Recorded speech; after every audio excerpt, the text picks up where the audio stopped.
All right. So as long as you folks know that you're going to have to spend about 15 minutes chopping, and I do mean chopping the ice off your car. The Iceman cometh. He is Pat Pagano. Good morning, Pat.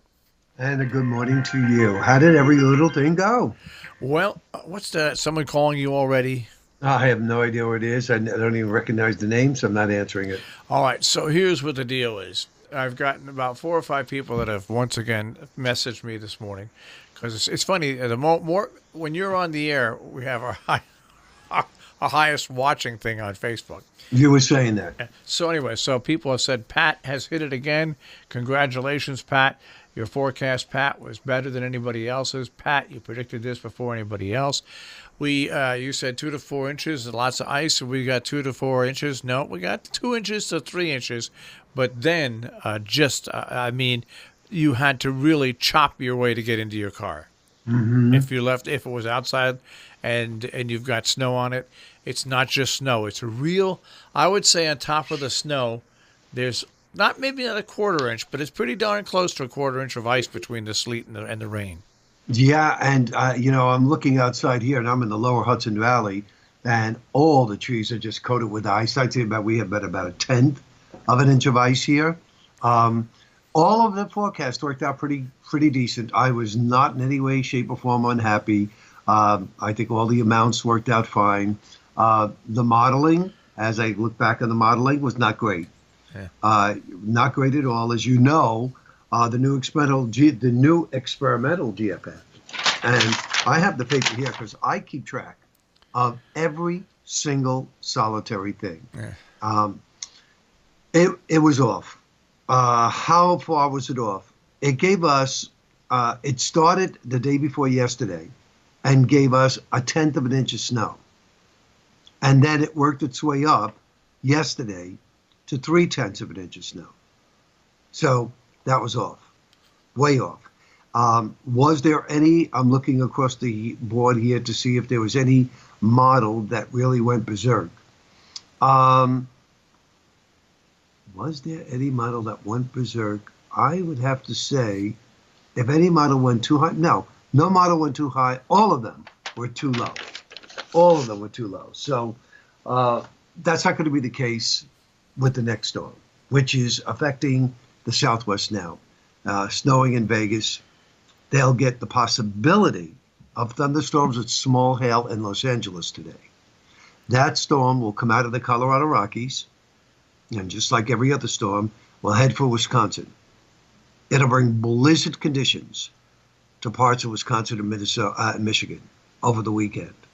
For us, again, it'll drag moisture up in the form of rain Saturday night. That could start as a wintry mix, just start as a wintry mix. And then we have more rain on Sunday, but it's windy and very mild. We go back into the 50s Sunday, and behind the storm, a lot of wind on Monday, because this is going to be a powerhouse storm. It goes up at St. Lawrence Valley, up into Canada. So a lot of wind on Monday. We'll be in the 40s, but with fair skies. So once again, we escape the wrath of Old Man Winter. Now, for Sunday weekend in Norfolk, a winter weekend in Norfolk is Saturday and Sunday. So Saturday should be okay, but Sunday it's gonna rain. Oh yeah, rain. Some of it heavy, a lot of wind, and mild in the 50s. So when we go back to cold and another chance of our winter potpourri, Probably not till the middle part of next week at the earliest. and once again we can probably expect rain, sleet, and snow. That looks like rain changing to snow. The opposite. Instead of starting as snow, going to rain, that looks like rain changing to snow. But, the modeling, again, terrible. Yeah, Just terrible. terrible. Yeah, the Euro was depicting a pretty big storm for late next week, right as March comes in. I don't know what the Euro is going to do for this afternoon. We'll have to see.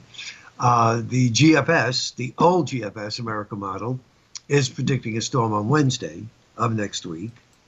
And the new GFS is saying nothing but a little rain, changing to snow Wednesday, Thursday next week. So they're all over the place again. I don't know what we're going to do with these computers. I don't know, Marshall. You know the But old adage, BS in, BS out. Mhm. Computers. Isn't that the truth?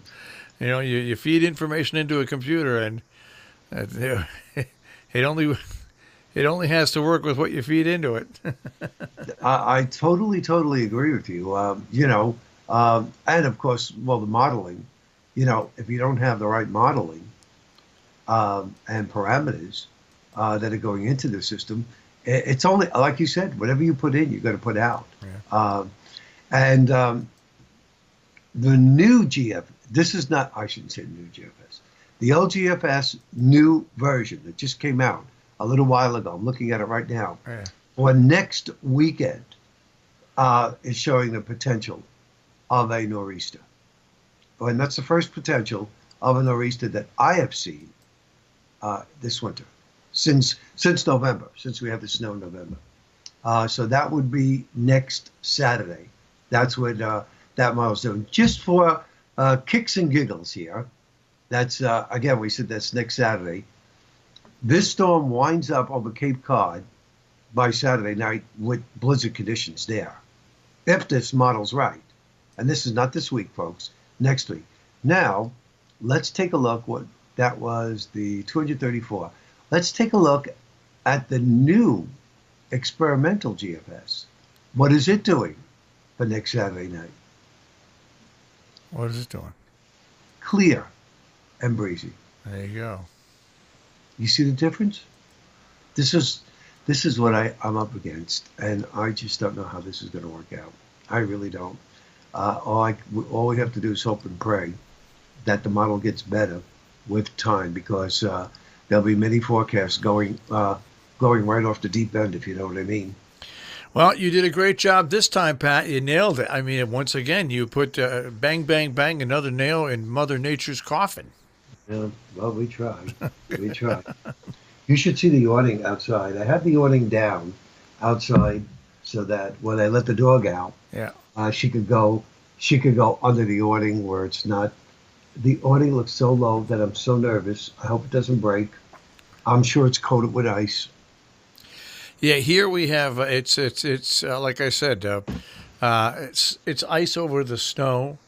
Ice. It's funny. It started out as a light thing, like a light sleet with us, and it looked like it was going to stay light sleet and just go right to freezing rain. Right. But then late in the afternoon, it turned to snow, and it came down pretty good for about, I want to say, an hour, hour and a half, and that's where we got our 2 inches of snow. Okay. And then boom, right to freezing rain. I would say about 7:30, 8 o'clock at night, right to freezing rain. And we're still below freezing this morning. Here at the station, we're at 31.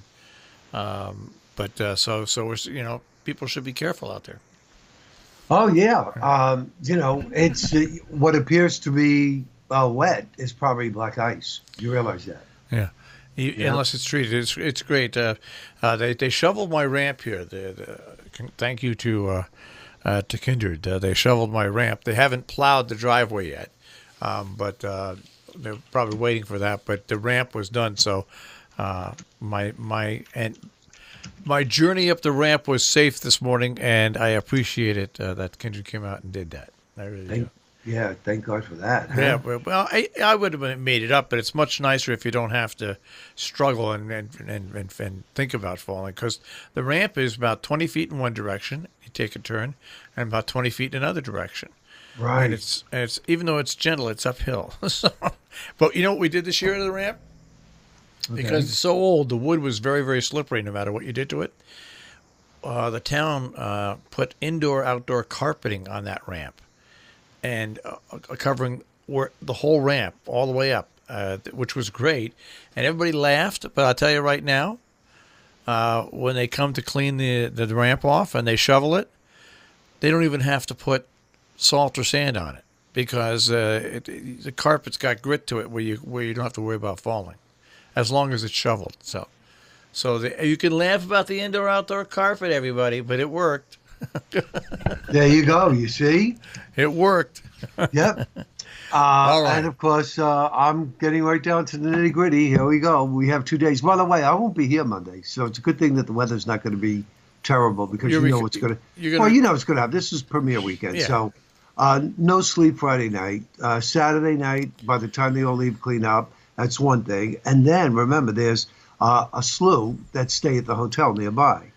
And then we have to meet them for brunch Sunday afternoon, like around 1 o'clock.